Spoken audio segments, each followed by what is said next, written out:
There was one patch of grass in southwestern Montana that refused to die. All around it, the valley looked finished. The earth was cracked. The grass had turned brown. A creek that older ranchers remembered running year-round had been dry for decades. 3 wealthy ranching families had already written the place off. They called it the dead ground. Then a 32-year-old rancher named Colt Bennett bought all 640 acres. They laughed when he signed the papers. They thought they had just sold a young man land nobody else wanted. They didn't realize Colt had noticed something they hadn't. Water not on the surface. Underneath it. Colt Bennett wasn't rich. He didn't inherit thousands of acres or a cattle empire. He leased pasture, managed a small herd, and carried enough debt to make his banker nervous. But Colt had something years of working cattle had taught him. He knew how to read land. He watched where cattle preferred to graze. He noticed which grasses stayed green longest. He paid attention to soil temperature, drainage, root depth, and the tiny differences most people ignored.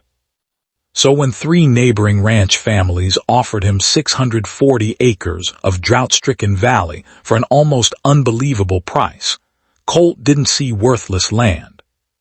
He saw a question. Why had everyone given up on it? The previous owners had reports from soil scientists and grazing consultants. No dependable irrigation, no productive spring, poor carrying capacity, little economic value. To them, the answer was obvious. Sell it. Colt bought it. And then he started walking. It was late May. Montana was already deep into a brutal drought. Creeks were disappearing. Hay prices were climbing. Ranchers were reducing their herds because there simply wasn't enough grass. Colt's new valley should have been one of the worst places on the ranch. Instead, something caught his eye. A small patch of grass near the northeast corner was green, not slightly green, deep green. Colt stopped. He walked toward it. Then he crouched and pressed his hand into the soil, cold. The surrounding ground was warm and dry. This soil was cool.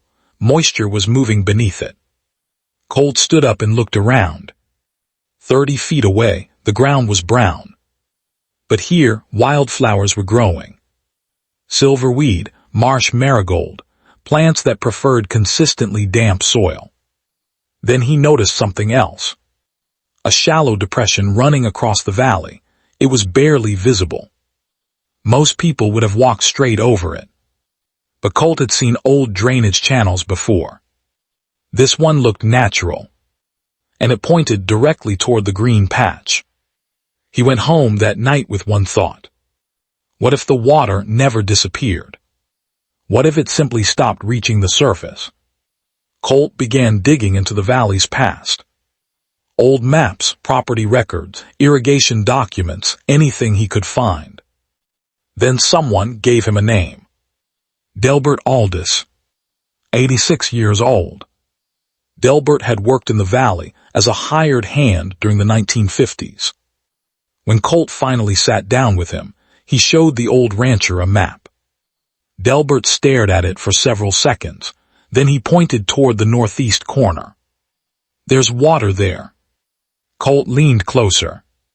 Delbert explained that when he was young, the valley had several natural spring outlets. Not one, several. They fed a shallow groundwater system and kept the low ground wet for much of the year. But everything changed decades later. Deep wells were drilled across the surrounding ranches. They provided reliable water. The old springs became less important. Fence lines changed. The natural drainage was neglected. Sediment accumulated.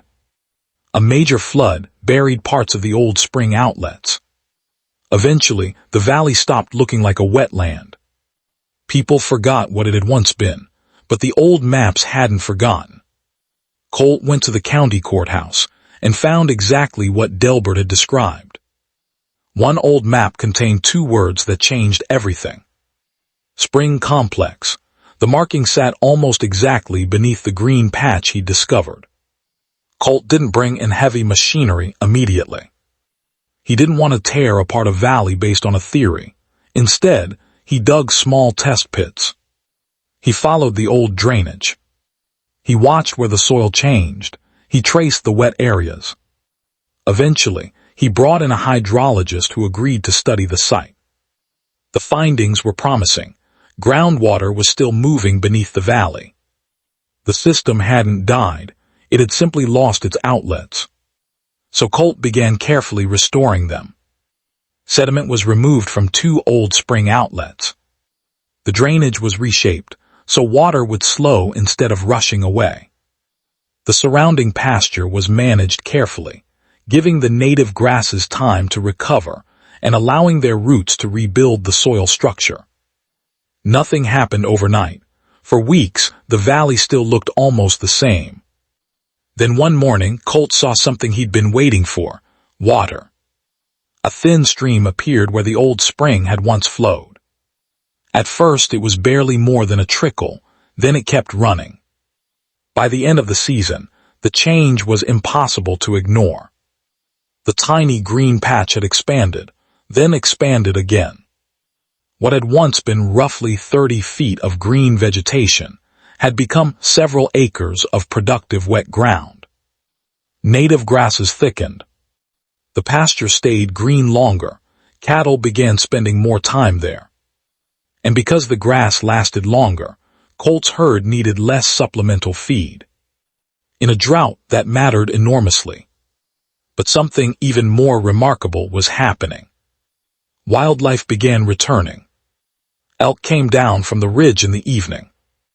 Birds appeared around the restored wetland. Insects returned. The valley was becoming an ecosystem again. Not because Colt had created water, he hadn't. He had simply helped water that was already there find its way back to the surface. Eventually, word reached the families who had sold Colt the land. They came to see it for themselves. The same valley they had called dead was now green. Water was flowing. Cattle were grazing. And Colt was standing beside a spring that had been forgotten for decades. Nobody accused him of cheating them. They couldn't. The records had been available. The land had been theirs. They had simply stopped looking. One of the older ranchers reportedly stood beside the water for several minutes without saying anything. Because there was nothing to say. They hadn't sold Colt a useless valley. They had sold him a valley they had stopped understanding. And Colt had bought it because he was willing to ask one more question. Years later, Colt still remembered the lesson. The most valuable thing on land isn't always the thing you can see. Sometimes it's beneath your boots, a buried spring, a deep root system, a forgotten drainage channel, moisture trapped beneath apparently dead soil. A piece of land can look worthless simply because we're looking at it during the wrong season or through the wrong assumptions. Everyone else had looked at Colt's valley and seen cracked earth. Colt looked closer. He saw green grass. Then he saw cool soil. Then an old drainage channel. Then the maps confirmed the springs. And eventually, the water revealed itself. The ranch families had been looking at what the valley had become. Colt was looking for what it could become again. And that's the lesson the valley left behind. Sometimes land isn't dead. Sometimes it's just waiting for someone patient enough to notice what's still alive beneath the surface. If you've ever seen a piece of land everyone else had given up on, an old spring, forgotten well, unusually green patch, or strange wet spot, tell us about it in the comments. Because some of agriculture's most valuable discoveries aren't sitting in plain sight. They're waiting underneath it.